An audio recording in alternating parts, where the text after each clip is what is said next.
Okay. Are you ready to start? Yes. And I think we can start because it's time. Maybe even 10 minutes more than 30 minutes. We should start. Okay. So I'm glad to see all of you here, and I hope you too.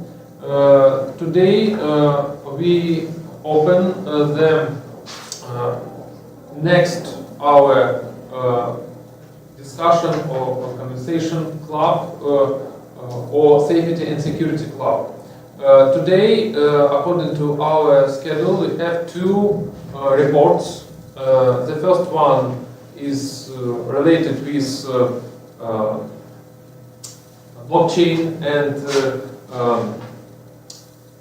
Bitcoin technology, and will be performed by Jean-Pierre. The second one related with the Scrum methodology and will be done by Stanislav. Maybe the first part of the report will be about 20 minutes. If it's enough, then we can discuss each report during the same time, and after that we can conclude or close our today's meeting, and maybe some of our guests may be next reporter, but let's start. So please, Jean-Pierre, you have 20 minutes for your report, and if you may allow to ask you directly during your report, all of you can ask any question during the report. But after that, we will discuss maybe the general idea of the report, and maybe you will propose us some part in the maybe not only blockchain technology, but in cryptocurrencies at all. So please. Thank you so much. Good evening, everyone. I am Jean-Pierre, the Master's Program for this department, Computer Systems and Networks, and Cybersecurity. Recently we changed, we add Cybersecurity. So today, it's my pleasure to see you here. I want to share with you a topic that has been spread in media everywhere. Some people understand it, the others they don't. But what I realized is that there is some misconception, misunderstanding about both Bitcoin and blockchain. So today, I'm sure after my presentation, you will understand what blockchain and Bitcoin are. So let me get started. My topic is get smart with blockchain and Bitcoin. So be informed about blockchain and Bitcoin. So this is my content. I'm starting from the back, the origin of Bitcoin, and then I will go to the Bitcoin, difference between Bitcoin and blockchain. Then I will show you how you can get started with blockchain or with Bitcoin when you are interested in Bitcoin. The next is common misconception between Bitcoin and blockchain. The next one will be how you can turn your Bitcoin into fiat currency. By fiat currency, I mean just money, normal money, as Ukrainian money, we have hryvnia. The United States, they have dollar. Japan, they have yen. So I will tell you how you can convert your currency into fiat money. And then I provide useful resources. It's free. You can go there, you can learn, you can be informed just for free. You can know more about Bitcoin and blockchain. So this is the origin of Bitcoin. October 31, 2008, there was a white paper. A white paper, it's a paper published by some people to let the world know what the problem is and how to solve the problem. So this white paper was published by Satoshi Nakamoto. We don't really know who he is. He will be one person or one set or just individual people, but still now we don't really know who that Satoshi Nakamoto is. So all I know is the Japanese name. Satoshi Nakamoto is a Japanese name. So in his paper he said a peer-to-peer electronic cash system. It's cash, but electronic cash means you cannot touch it. It's just online money, internet money. So the whole world was like, this paper was like a wake-up call for people interested. This was the problem many scientists, engineers, they tried to solve, but they didn't make it. So that day, October 31, 2008, the people who were interested in cryptocurrency, they were very much interested in that white paper. So, and then let's see the difference between blockchain and Bitcoin. On the right side, here, my right side, we have Bitcoin. The left side, we have blockchain. So let me start by Bitcoin. It's just money. You can see a coin. That is the symbol of blockchain, Bitcoin, I mean. Sorry. And the other one is blockchain. It's just blocks, right? And then the difference between them is that Bitcoin is money, right? And blockchain is technology that enables Bitcoin to exist.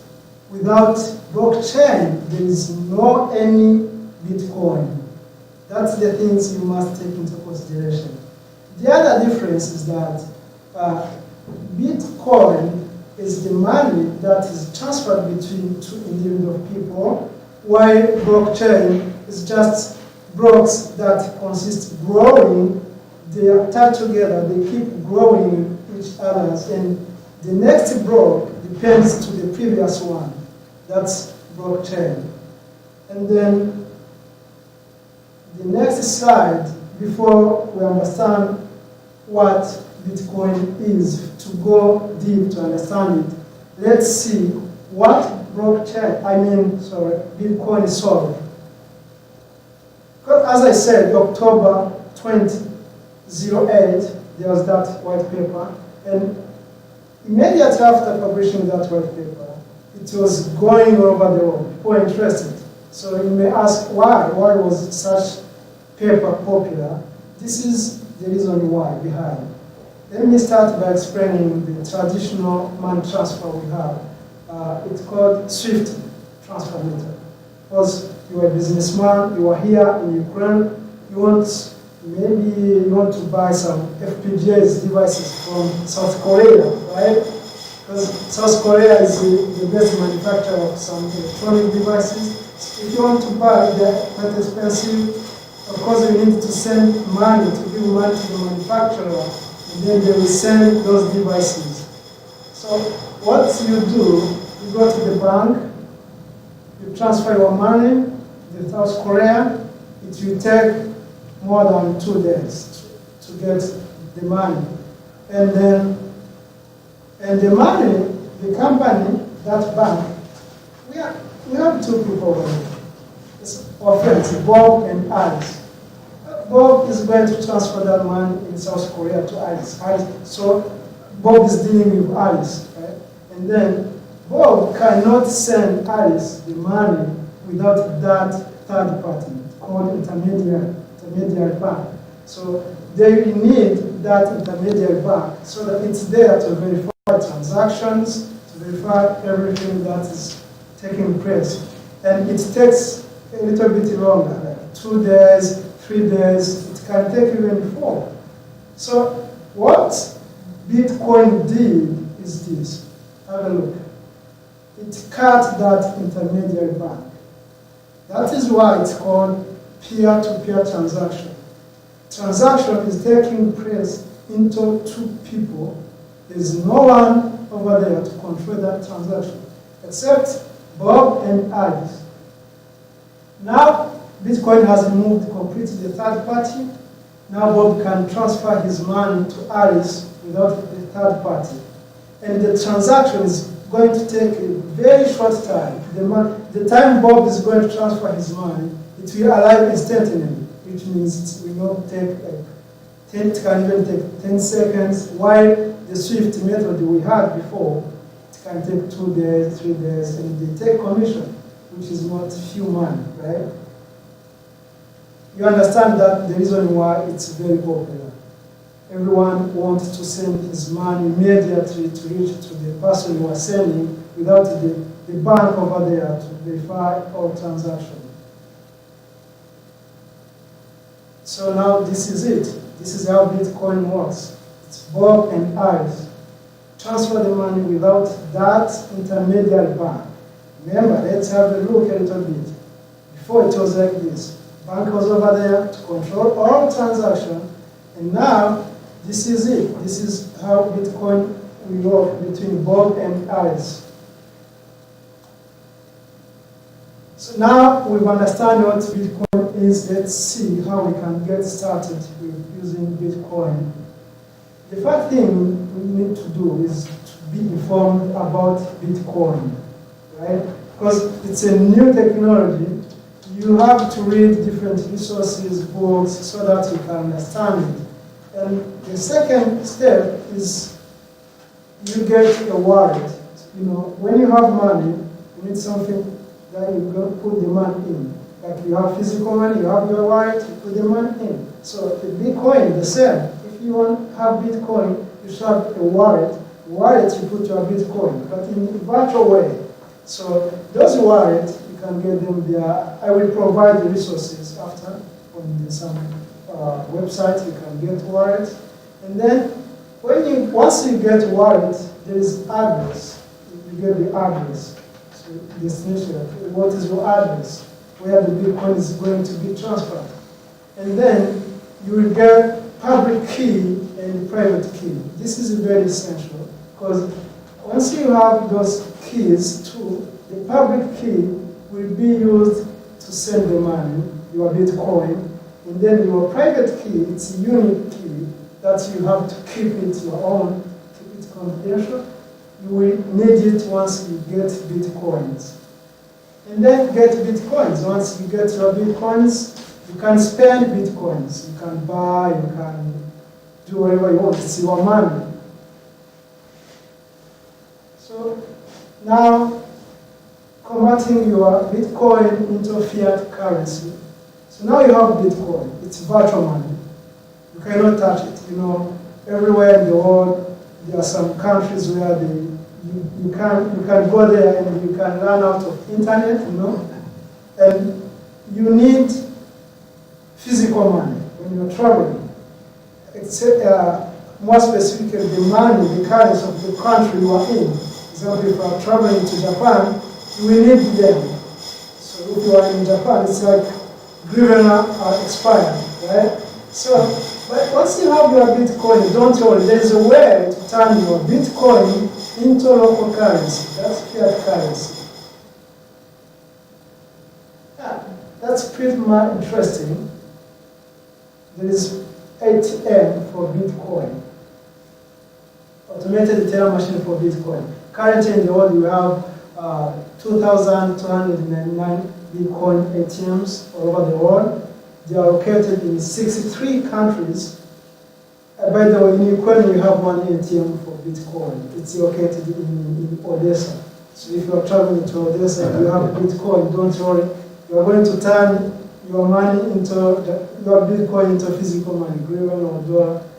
And we have 27 producers of those card ATM machines. So now there is a misconception about Bitcoin and blockchain. Because it's a new technology, we don't have experts in that field. Some people don't understand it, so there's some misconception. There's number one, Bitcoin is anonymous, which means it doesn't have address. It's something you can know about. Bitcoin is not fully anonymous because it's what we call pseudo-anonymous. Because there was a good story about Bitcoin. There was a guy who was running a company that was selling drugs online. It was a big company making huge money. He was using Bitcoin to pay. So he was thinking Bitcoin is anonymous. He was thinking no one will catch him, but FBI, they followed the Bitcoin and then they caught him. This is mean that Bitcoin is not 100% anonymous. There are some other cryptocurrencies that are pure anonymous, but Bitcoin is pseudo-anonymous. It's not 100% anonymous. There's another misconception that Bitcoin is used for criminal activity around the money. No, it's not true, because Bitcoin, we have so many companies, big brands that accept Bitcoin as a payment. For example, Microsoft, they accept Bitcoin as a payment. Tesla, Tesla, they accept Bitcoin as a payment. Bitcoin is not used by criminal activity.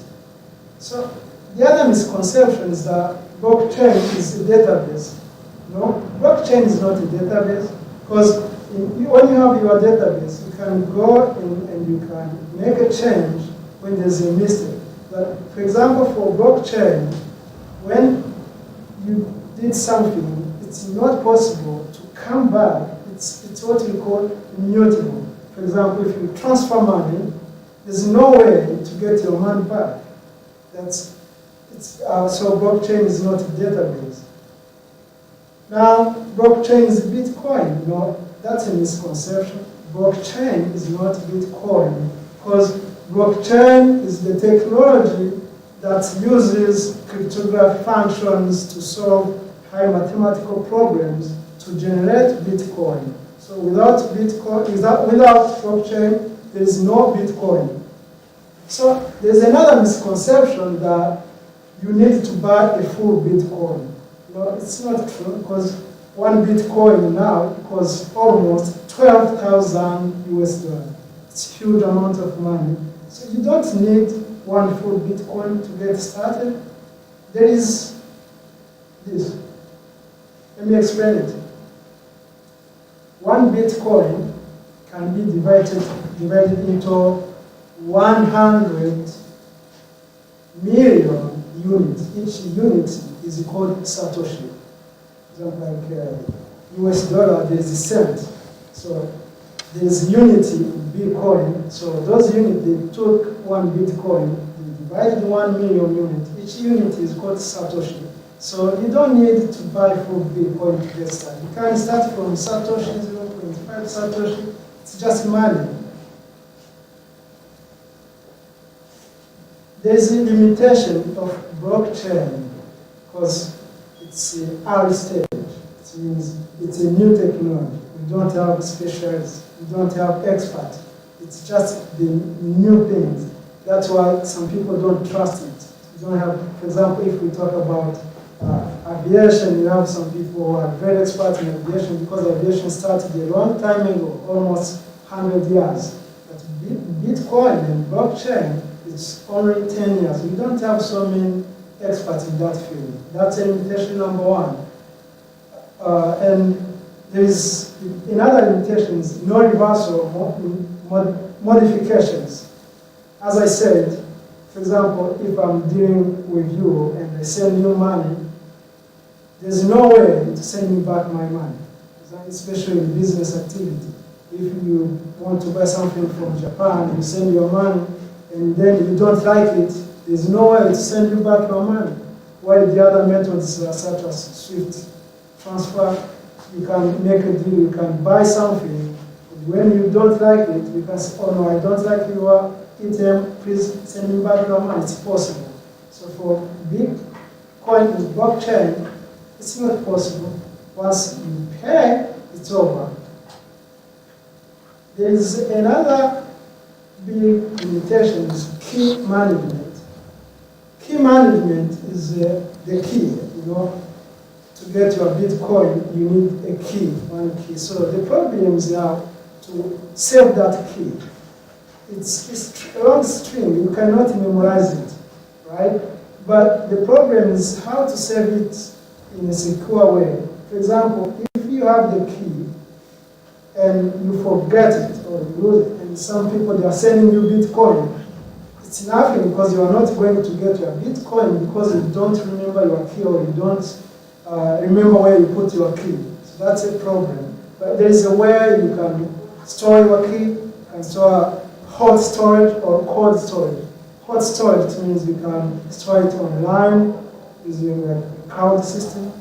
And cold storage, you can store it somewhere, such as you can put in a box, you can write somewhere, you can put in a box. But the problem is the advantages of cold storage. It has a low availability. Suppose someone has sent you money, you want to get it immediately, you don't remember where your key is, you locked it down somewhere, and you run, and you open. So by the time you are coming back, it doesn't have a good reliability. I mean availability. But when it's hot storage, it's online, the availability is higher. So this is the resources I provided for you. If you like the presentation, you want to learn more, those are websites. They are genuine, original. They provide information you need to know blockchain and Bitcoin. This blockchain.info, they post every day news about Bitcoin and blockchain. This BIT, Blockchain Institute of Technology, it's an institute that is in charge of blockchain. They teach people courses, online courses. They are free courses, some you can pay, but it's a great way to learn if you are interested in blockchain. There are so many other websites over there. They provide everything you need so that you can really understand what blockchain is. Thank you so much for your kind attention. If you have any questions, you can share. Okay. Questions, please. How do you see the future of Bitcoin, and what is that side of this currency? Thank you so much for your drawbacks. What's your name? Ivan. Ivan. Thank you so much for your question. So, what I see the future of blockchain is that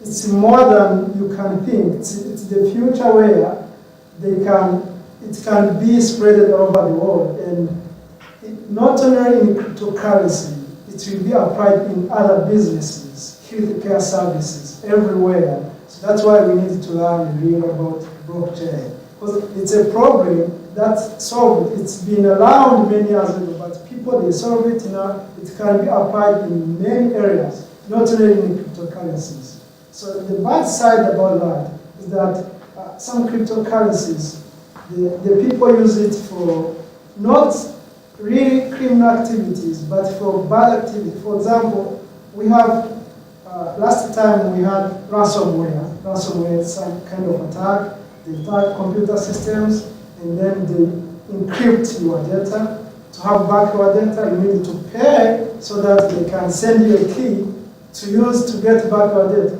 So that ransomware was called Bad Rabbit. It started from Ukraine. Yeah. It's from Odessa, Metro, Kiev. So, but when they locked your data, the screen, it was saying, oh sorry, you can't access your data. To access your data, you need to pay in Bitcoin. So that's the bad side. Because some people, they say, oh, Bitcoin is used for just bad guys to get back pay. That's the bad side, I think, for cryptocurrencies. Because the people, bad guys, they can hide themselves so that they can get paid in cryptocurrency. You're welcome.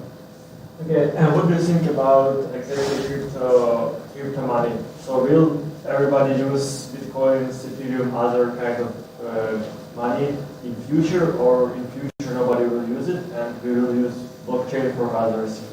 Oh, okay. Thank you so much. I think from my point of view, what I see is that people, or everyone, will use cryptocurrency. For example, here when I say it's in the early stage, But look what we have. We have 2,209 Bitcoin ATMs, right? So when it's in early stage, people, they don't understand it. But the more we have people who teach about Bitcoin, the more people understand, and the more people will use it. Because it's kind of, it gives you freedom, right? For example, if you have like 10 million in the bank, you want to send it to someone else you want to do business. First of all, bank will use you. Why are you sending this money? They want to verify your identity. But when you have your blockchain, Bitcoin, no one will ask you, why are you going to send your money? Just you use your phone and you transfer the money immediately without the third party. Because people, they want freedom, they want to be free about their money. So there's a time I went to the bank, I needed the money, they said, oh, sorry, we don't have money. Went down, sorry, we don't have money. You understand? It's drawn back. But when you have your Bitcoin, no one will tell you, okay, we don't have enough money. It's just your money. You pray with it, you send it, you give it to who you want.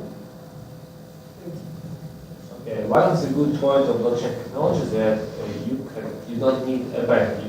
Yes, you don't need a bank. But bank is not only bad things that can protect your money. Like, I mean, you can make now business, like use Bitcoin with Syria, but Syria has some United Nations sanction, and you can make business real. But blockchain gives you this recommendation for this. Like, no one bank can provide this for you, but you can use blockchain technology for these big bad things, like make a business with country who has a sanction. So think about it, how we can protect our money from this business. You mean for people who can use blockchain? Yeah, like bank, no one bank can provide you transaction to Syria or Libya, some countries that have sanction now. But blockchain, they don't follow track of this money. Yeah, What you can say for this? I got it. Thank you for your question. You are right, bank, they are there to verify everything, to ensure security, to ensure that it's not, money is not going for laundering, for criminal activity. But for blockchain, you can do whatever you want. So what I think is that it's blockchain, it's unstoppable. No, there is it's kind of, if you start to read it, you will start liking it, but it's kind of, it's something beyond imagination, because first of all, they said it was created by the people. We don't know people who created it, right? And then the other side, it's giving freedom to people. People are using it, just they're free. The other side, it's using by hiding, as you said. Use it to do your productivity, to hide yourself. So what I think is that now, no one, the banks, recently, the banks and government, they are against blockchain or Bitcoin. But what I think, you cannot stop it, because it's something that has been solved using human brain, thinking, cryptography, and it's unstoppable. So from my point of view, I think it will be like, if you want to use it for criminal activity, you will not be stopped. You can hide yourself. If you want to use it for good things, yeah, it's your business. Okay, thank you. You're welcome. Okay, thank you so much for your presentation. I have two questions. First one, as I understand, blockchain in general is absolutely positive technology. Yes, yes. But we have a few limitations related to increasing of networking traffic in this case. And if we imagine that all people use blockchain, what about the possibility of modern and future networks to support or assure traffic in this case? So, thank you so much for your question. First of all, the more we have people who want to use blockchain, as you said, the more we need the resources, we need traffic, we need power, because they consume a lot of power. I heard that people nowadays, there are people who are trying to use what we call crypto mining. They use computers just to mine to get cryptocurrency. So I think for businesses, for people who want to be in blockchain and Bitcoin technology, first of all, we need to think about resources where we are going to gain this power. It's a huge problem because if, for example, there is a power plant station here and it's generating electricity, and if there are those attacks that is crypto mining, they use the electricity that was designed to supply people, and they use it for just mining, getting Bitcoin. We will run out of electricity. So that's it. I think in the future, the people who are in charge, engineers, government, they should think and come out to see how they can increase the power, because still Bitcoin is still good. Yes, we can conclude that blockchain technology is controversial to green energy. Yes. Yes. Yes. And do you know anything about green issues or green R&D related to blockchain development? Not really, a little bit, not really. I can add something about the green aspect of Bitcoin, or sorry, blockchain technology. There is a way to solve this problem. Maybe it's possible to create maybe universal blockchain technology, not only for cryptocurrencies, but for all maybe kinds of electronic communication that require these technologies. Maybe education, maybe medicine, maybe some production where we need to prove maybe the date of some products using blockchain technology and so on. And it's possible to process maybe blocks that consist from different types of information about maybe completely different items together at the same blockchain. And maybe it's possible to shift such communication between some big maybe data centers in different countries to prove thus blockchain maybe history. Thus data centers will be placed in different countries, and it may be used like some proof that no one can change the data inside. So it's possible to reduce the power consumption in this case. Yes, I think it's a very good point for research and development, but I think maybe to apply blockchain in general, yes, maybe we need to think about new paradigm of networking in general. And it may be the driver for development of modern networking paradigm, networking knowledge.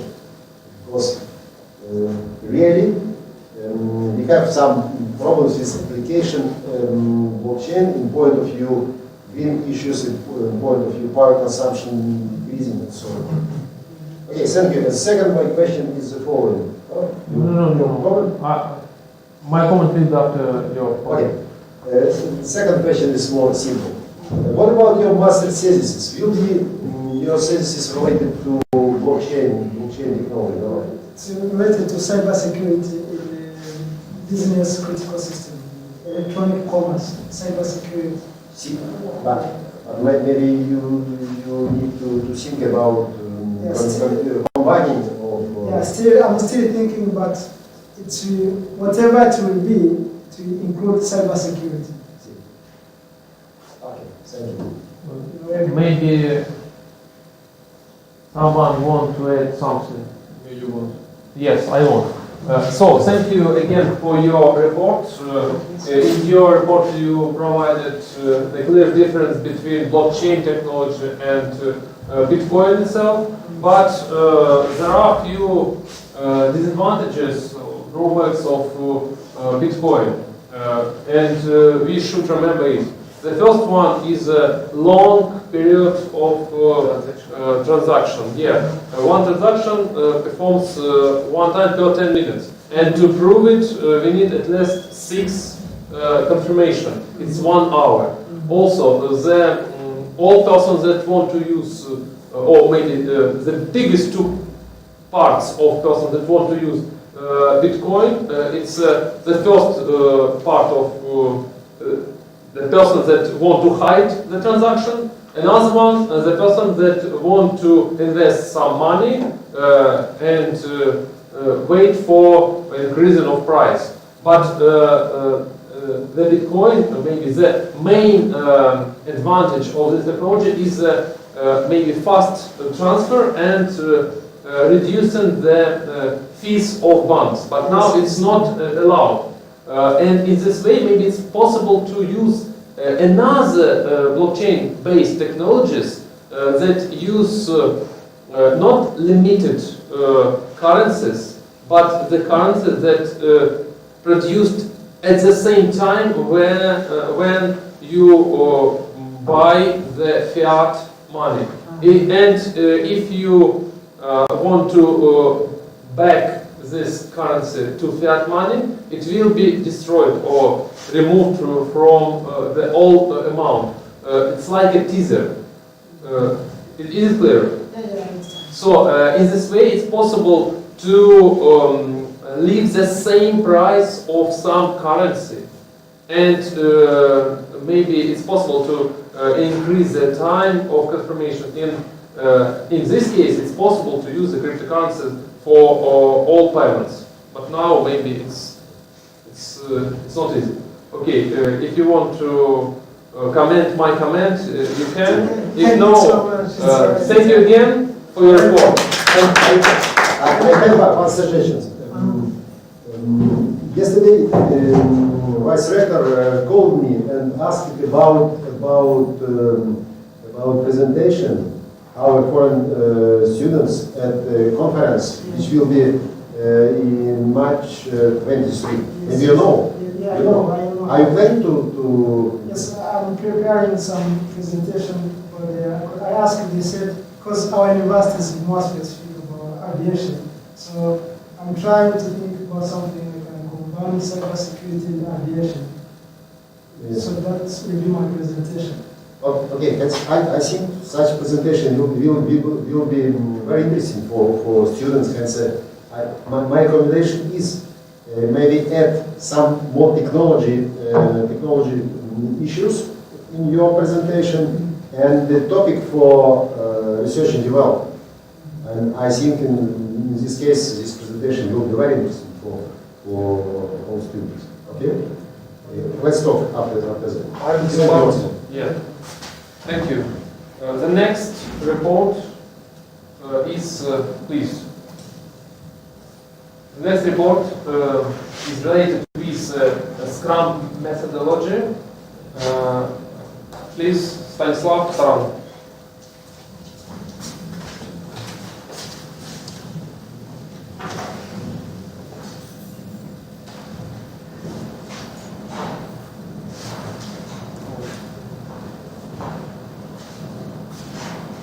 So, in your mind, you can think, what is Scrum and how it linked with our direction? And the answer for this question is that Scrum is an agile framework for managing work with an emphasis of software development. But what is agile? Agile helps to developers make their process of working better. So, Agile helps us to connect 3 parts of this process. It's customer, a group of developers and exactly mentors. So, what is Scrum? One thing that you should know that Scrum is used for complex projects. So, if you have a big company which consists from 3 to 9 developers, and the part of men which handled by these programmers, and customer.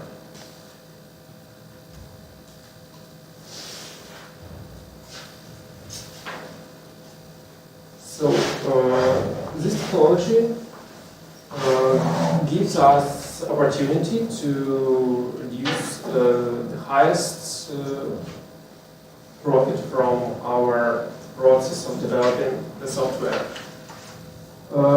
So Scrum is not used only for software development. As I said earlier, it can be used in any direction of work which needs to connect a big amount of people. So, what is the principal keys of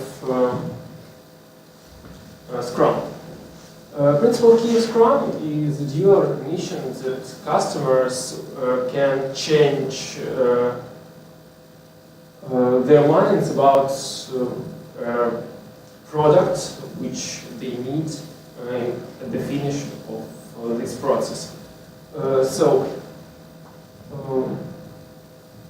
Such Scrum adopts an evidence-based empirical approach, accepting that the problem cannot be fully understood or defined upfront, and instead focusing on how to maximize the team's ability to deliver quickly and respond to emerging requirements and to adapt to evolving technologies and changes in conditions. So, on this slide you can see the creators of Scrum. On the right side is Ikujiro Nanaka, and on the left side is Hirotaka Takeyoshi. So, Scrum based on 3 roles: product owner, Scrum masters, and development team. So, during this process, product owner can give for Scrum masters some changes which he needs to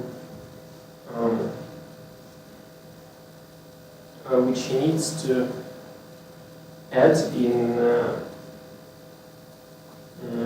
final product. So team developer team is a team which will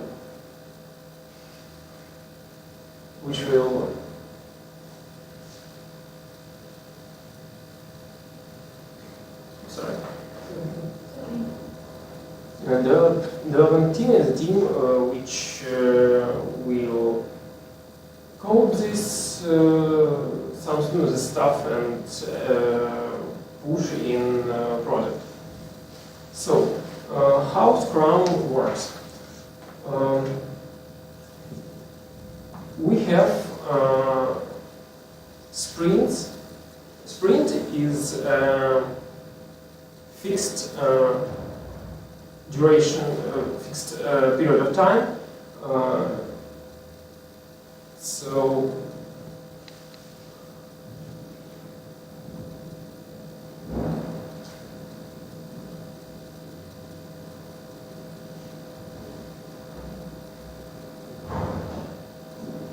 May I help you? Yes. So, as far as I know, sprint is, as you said, fixed. amount of time during which the team, the development team, as you said, has to solve some part of the problem. So there are a few sprints during the whole life cycle, and in each sprint you have some fixed tasks which your team has to do, right? And Yes, at the end of the sprint, you have to give your results. Yes. Thank you very much. And at the start of the project, Scrum Masters choose which period of time is equal to one sprint. So actually, in big companies, makes every 24 hours daily Scrum meeting. So on these meetings, Scrum Masters and team of developers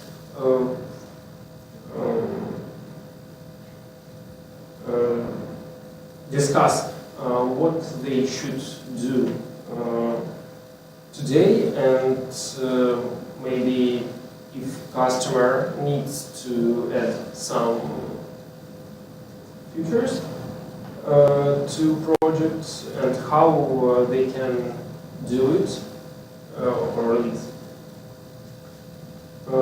The beginning of each sprint, the Scrum team holds a sprint planning event to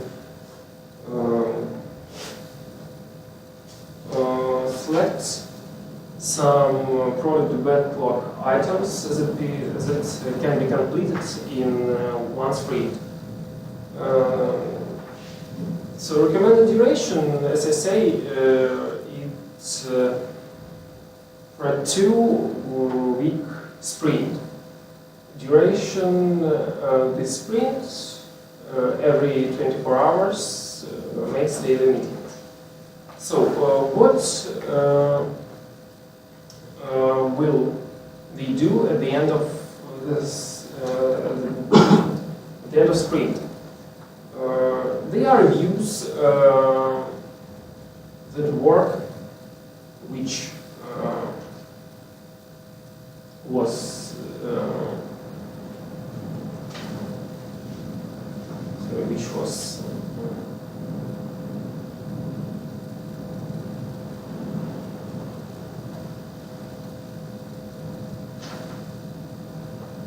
completed. Sorry. They present the completed work to customer, and he gives his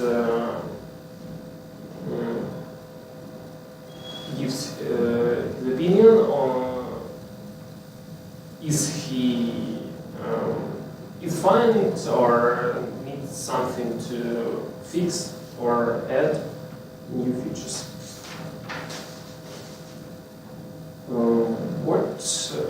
What is sprint backlog?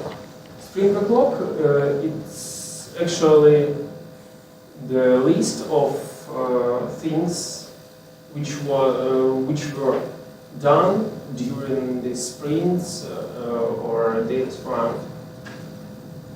And in the end of all, we have a potentially shapeable product increment. So thank you for your attention. You're welcome to ask questions. Thank you. Questions? Yeah, so Scrum is like some kind of management of team with developers. Not only for developers, And but like yes. Owner who wants this business like? Not owner. You have a team, you have a big team, and you need to make your process better and organize it for the fastest working. And in the end of this all, you need a good product which will be allowed by the customer. So, For example, if you need to, if you need for a building, you come to some kind of architect firm, and they have architects and someone who stay higher than architects. You give your needs, and during this whole process, Scrum helps you to add something and control all this, the programming treat. But I think it's like now when we want some project made, go to some like IT, go to some IT firm and you speak with business analysis and he make like technical task. What you want, how it's work. Why I should like every 24 hours ask the team what are you doing? Like I'm just No, sorry, I will try our talk. So the idea of Scrum is exactly separating the task, the big, massive task, into some pieces that are available for doing for a short time. Yes. For example, you have 2 weeks of Scrum, and you have 5 kilos of tasks, and you can't do them just immediately. You have a big team, you have a lot of people, and then you don't know what to do. so the project manager gives you it come, for you. you want something, you come to IT company, as you said, and you talk with the business analysis. He listens to everything you tell him, and then he writes the task. And then he goes with the team, not you. Okay. You don't care. So you care about the end of the sprint. Only at the end of the sprint, you contact business analysis, and then you talk with him about things that were done. So not with the team. Team works with analysis, with a team lead, as we call it. Yeah, just like a kind of management. Yes. Like side company. Yes, Thank you. absolutely. Okay, what I don't really understand. What's the main difference between the Scrum method in a small company and in the large company, like 200 people? It's no different because you divide every team and this team working with their project. So if you have a small company, you can't take a lot of projects. So there are no difference between a small company or a big company. You have a fixed group of team of workers, and you have, for example, in IT company, you have a project manager, you have a group of developer, and no difference between if it will be group from 5 developers or from 9 or from 10, 20. So it's only a principle which helps us to make this process faster and better. As I understand, it can be a big number of people, a small number of people. It doesn't matter how many people are. It just can be applied anywhere. Big people, just small company or big company. You can find Scrum in those companies. Right? Yes. Okay. But I know in start of your speech you said that Scrum work with 3 to 9 groups. So actually, why have the borders 3 and 9? Now you said that it's 10, 20, it doesn't matter how many students. I'm sorry, mistake. The group between difference between a group or company. every group have their tasks and they are working on it. And company has a lot of these tasks. So this company divides on groups by fixed number of people.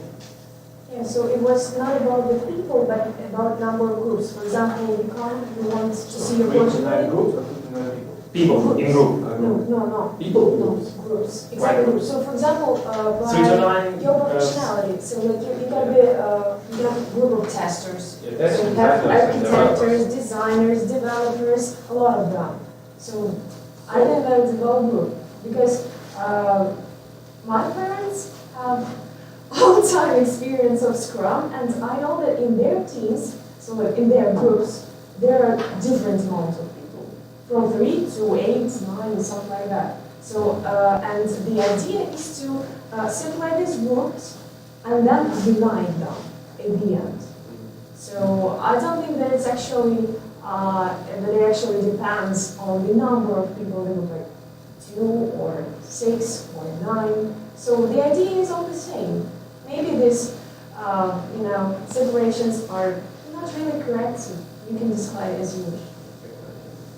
I think that you can do the Scrum principle with any amount of groups and people, but more groups and people you have, the more difficult management becomes. So 3 to 9 people is like optimal amount of people in the group to work fast. Yes, of course. You can create a group from each number of people, but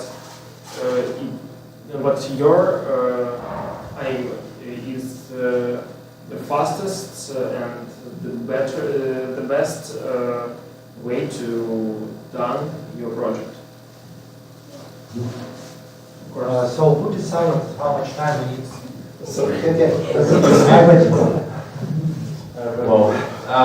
Who decides how much time we need to? How many amount of time? How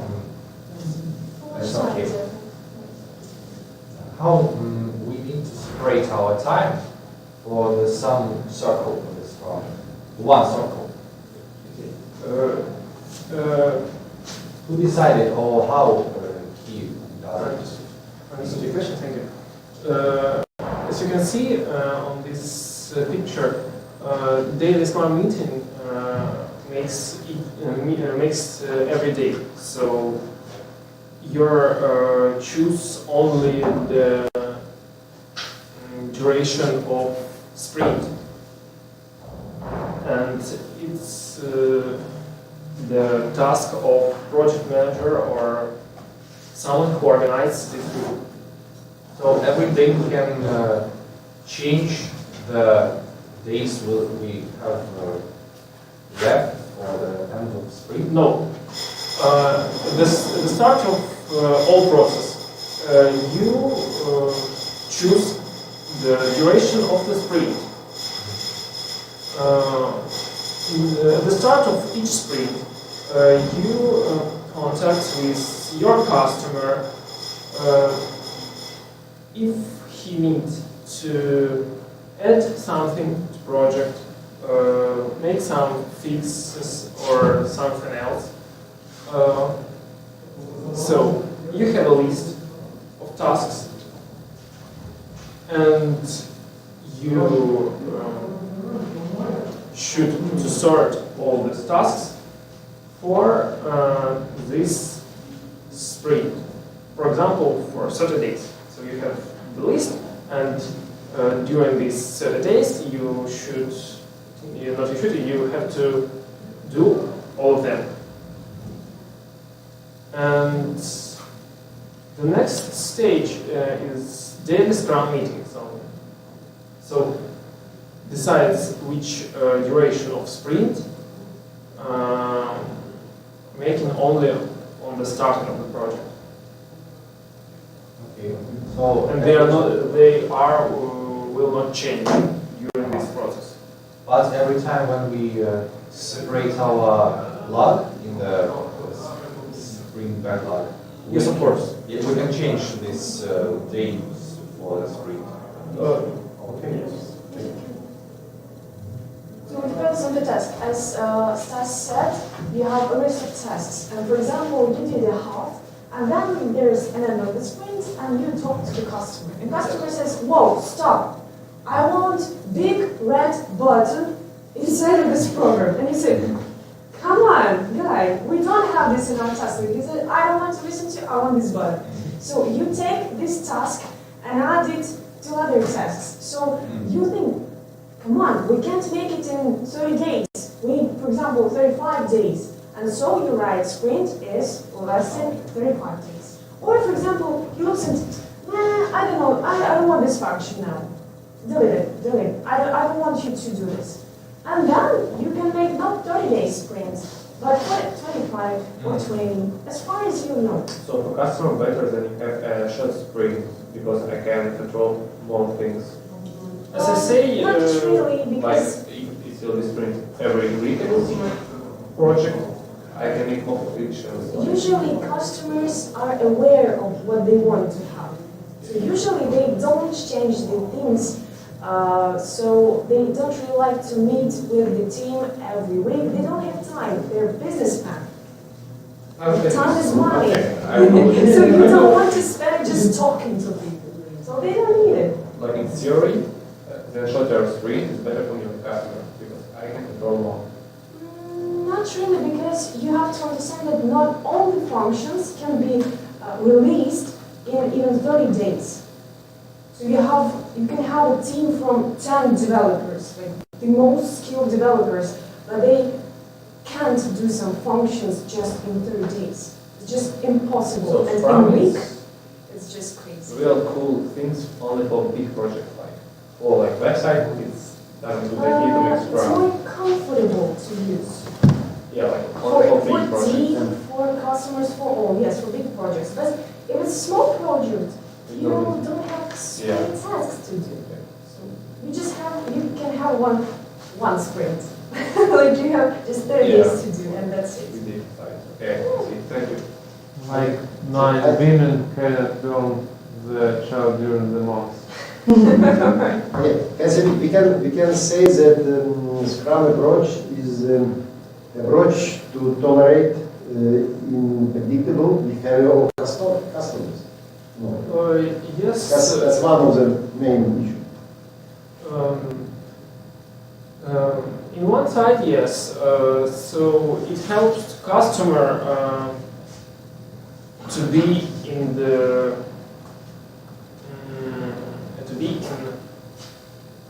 in this all. Sorry. Следить. To be in control. To be in control. Thank you. To be in control for this whole process. So he can watch all changes which were done in the sprint backlog and add or remove some new features. Okay.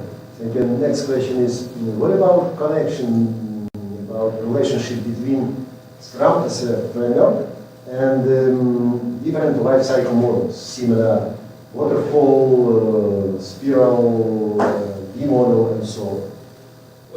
The difference in the way how to organize all this process.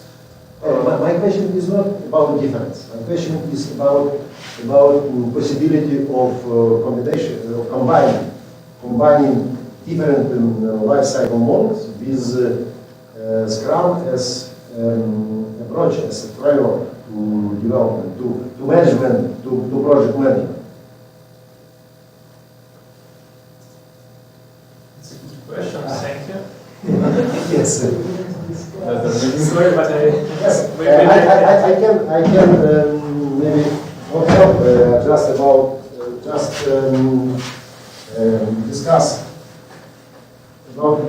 my experience, because my experience more related to development of critical software and critical critical system, similar reactor systems, on-board system for vehicle, for aerospace and so on.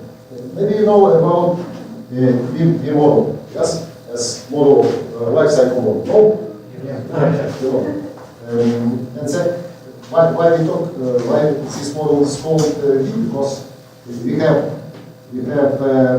software requirement development, yes. Next one is system requirement development, software requirement development, and architecture, coding, and so on.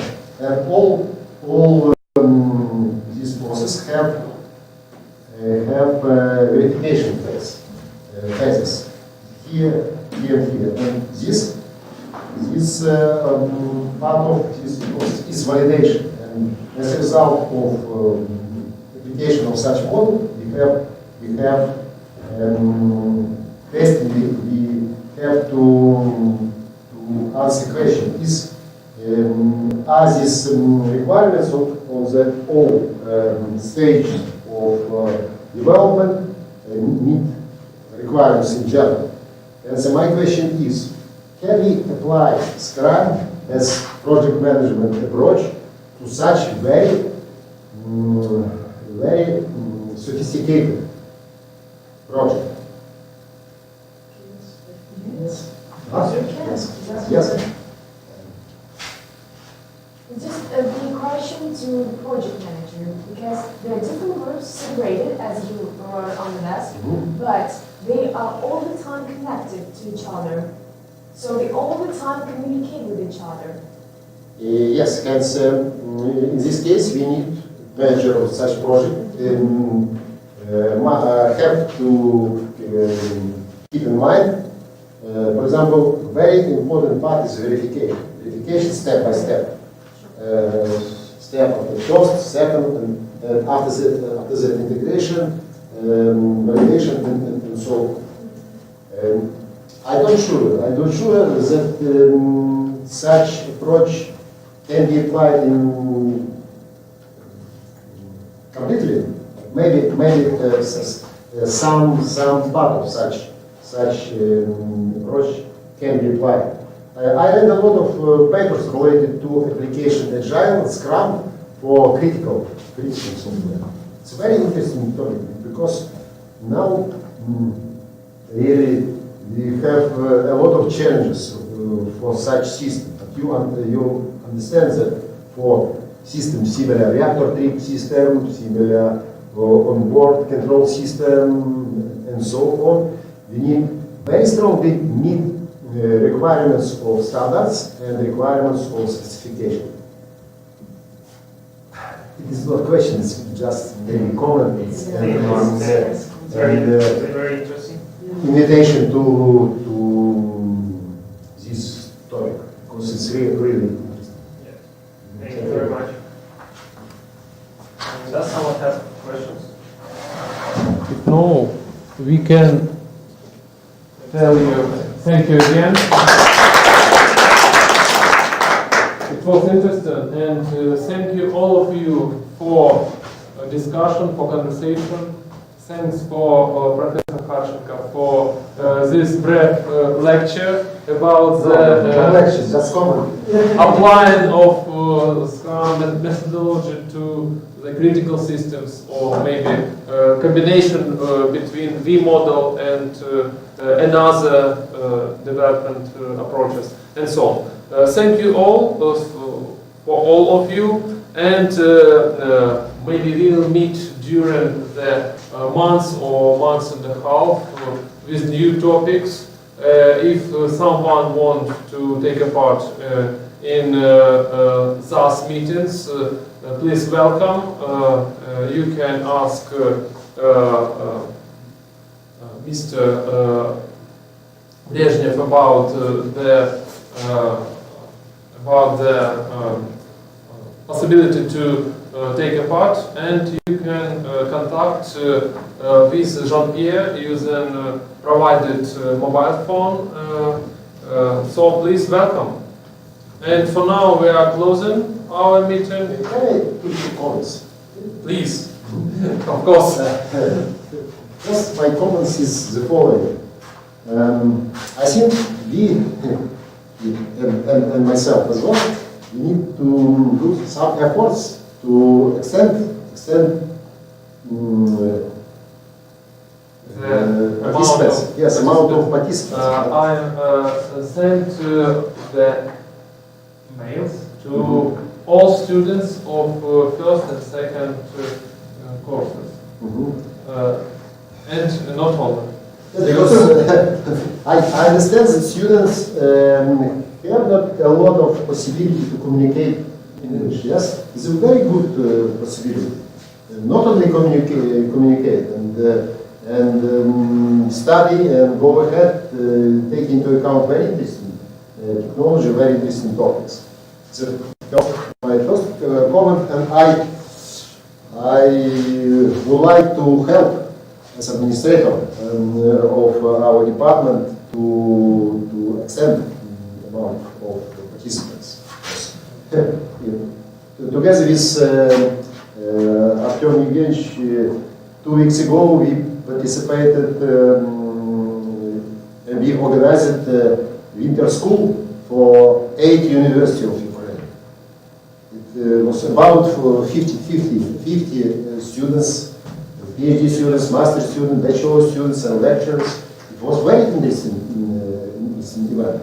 And so we can continue this experience here. Yeah, and all presentations were in English.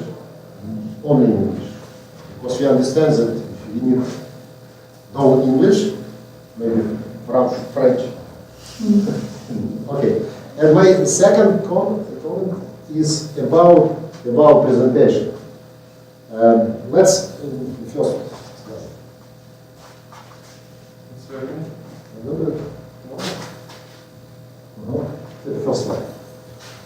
Okay, it's just my recommendation concerning slide, concerning presentation. Usually, any presentation should have logo of university, and maybe logo of department, and maybe a logo of your club. Yes, because it's a presentation here. It's the first thing. Second one, it's data of event. Okay, data and Ukraine, Kharkiv, department, and so on. And next one, sorry.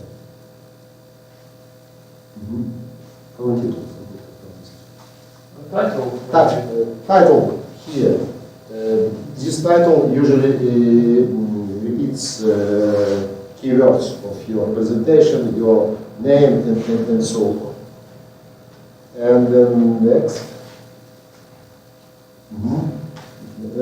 It is not very good style, yes, because we when we saw this slide, we tried to read all text.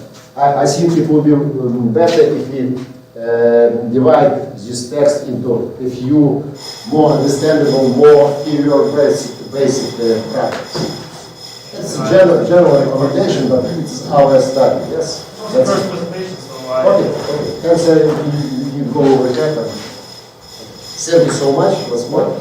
Thanks for all our reporters, for Stanislav also, because it was the first reported ZAS meetings and many first reported in English, so everything is okay. And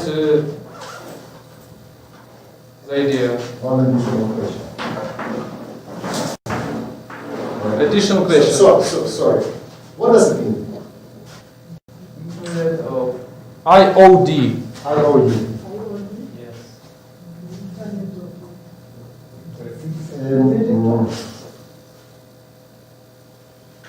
22 hours later, you can know what does it mean.